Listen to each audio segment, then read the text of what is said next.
Kia ora and welcome back. In this episode of my Civilization 5 tutorial, I'm going to take you through war, combat, and taking cities. Please subscribe if you'd like to see more.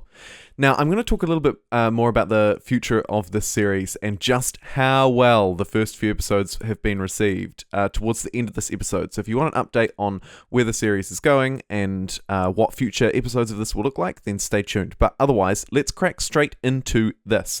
So in this game, I'm playing as Shaka of the Zulu. And the Zulus are all about domination. So I thought for this tutorial, where we're talking about combat and war tips, it would make a lot of sense that I use a civilization that is more focused towards domination and being a strong powerhouse. And so throughout this video, I'm going to give you 5 tips, 5 key sort of overarching tips for how to fight wars and take cities in Civilization 5. The first one is going to be about technology and setup. The second tip is going to be utilizing your unique bonuses and strengths. The third is going to look specifically at actually the act of fighting itself and the unique bonuses of fighting, and sort of how you position and utilize your units. The fourth, I'm going to talk about map geography, because geography is so important in war. And in any sort of combat setting, whether you're the aggressor or the defender, actually. And then finally, I'm going to talk about timing, because timing really matters. And in there, I'm going to talk about things like score, positioning, in-game geopolitics. So let's crack straight into it.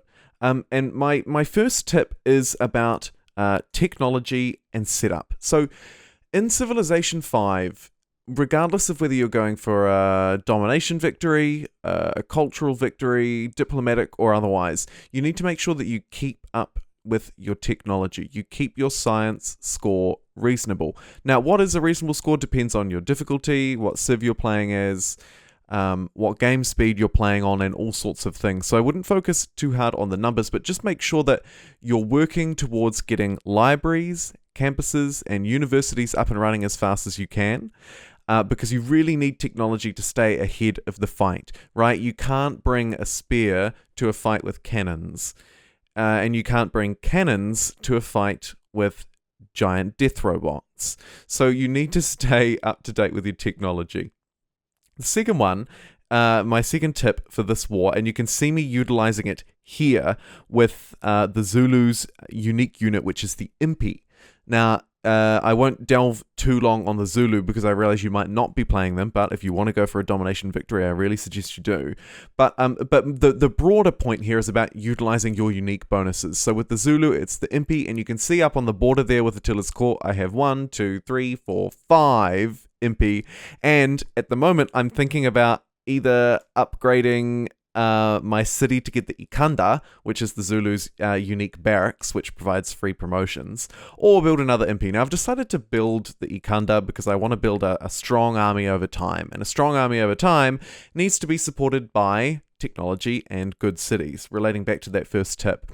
But just to really stress that second one home, utilize your unique unit. And if you're thinking about a domination victory, or you're thinking about taking out your opponent, like I am here with Attila, as I'm eyeing up Attila's court, Attila, then you really want to utilize your unit. So I would suggest you, at the start of the game, literally grab a pen and paper and write down your unique unit, write down when it is, have a look at the tech tree, figure out what piece of technology you need for it, and then plan your war around utilizing those units, because you might as well use any bonus you have over someone else to your advantage in this game, and your unique unit will always be more powerful than the unit it replaces, so you'll always have the upper hand.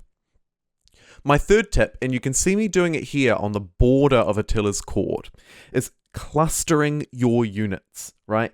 Unit positioning is everything, and I will talk a little bit about positioning in my fifth tip, which is to do with timing, but really it's important that you keep your units clustered together, because they'll get adjacency bonuses when they attack or defend, depending on if they're surrounded by friendly units. So having your units in a cluster is always a good idea.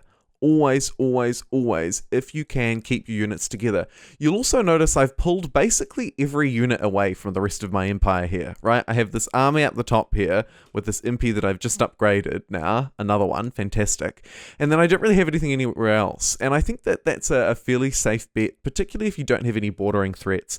So cluster up your units, move them right onto the border of the enemy that you want to attack, check them out, and then when you're ready, check out what's going to go wrong, what's going to go right. So I'm going to lose that trade route, whatever, that's fine. Boom, I've declared war, right? Because I'm set up. I've out-ticked the opponent, I've worked out where my unique bonuses are, and now I've got my units together. I've got my trebuchet back a little bit from the city, and then I've got my front line units, my impy, which are fantastic because they can essentially ranged in melee is kind of how they work. Like, they're just this wonderful unique unit that is so strong. So I've pushed them forward up to the city walls because you have to take a city with a melee unit. You can't take it with an exclusively ranged unit or siege unit. So I've moved the melee units up the front, and I've got my trebuchet on the back, up on a hill within 2 tiles, ready to strike.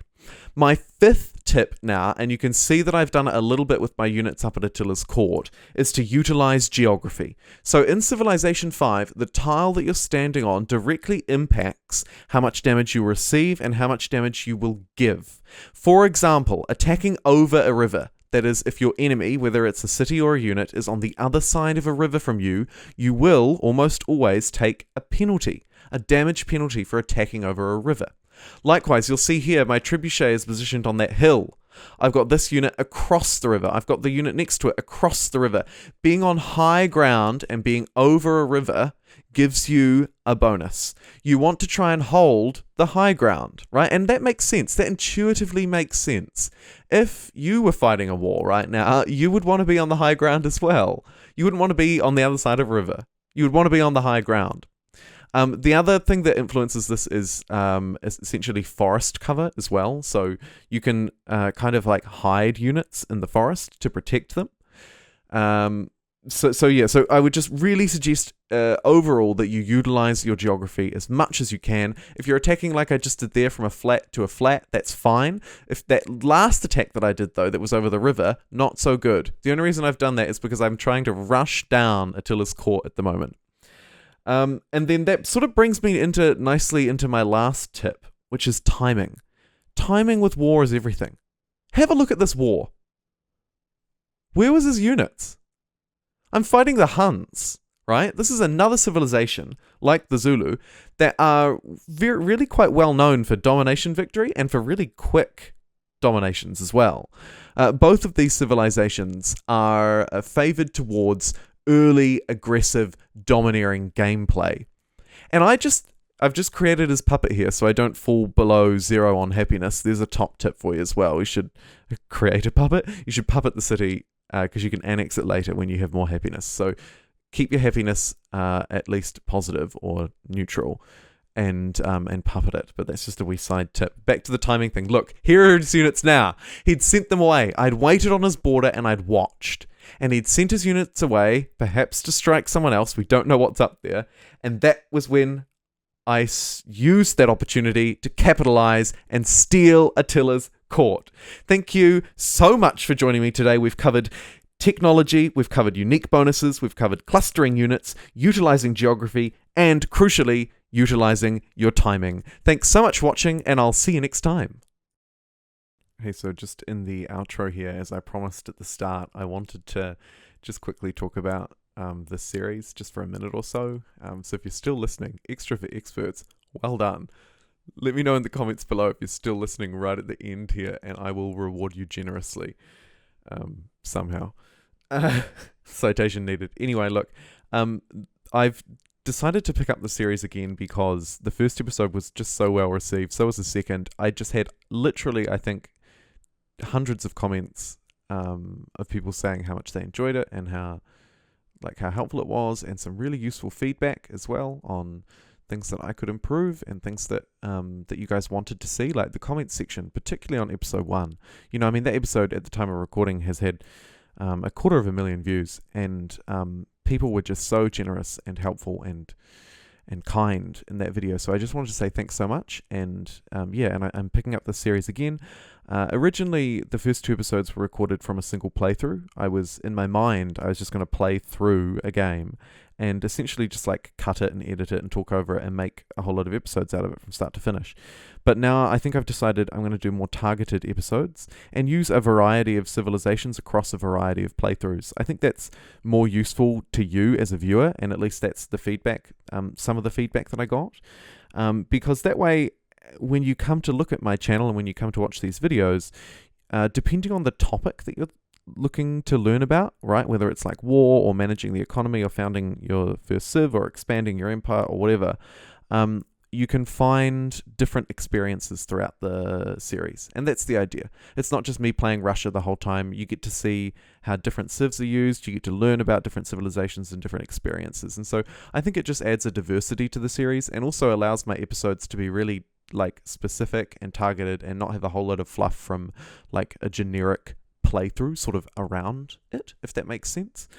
So look, like I say, like let me know in the comments below if you're listening, and if you're listening to this extra for experts bit, super appreciate it. Super appreciate all the support for the series, and I'm really keen to take it forward. So yeah, just like by all means, have a chat with me. Let me know what you want, what you don't want, and we'll sort of figure this out together.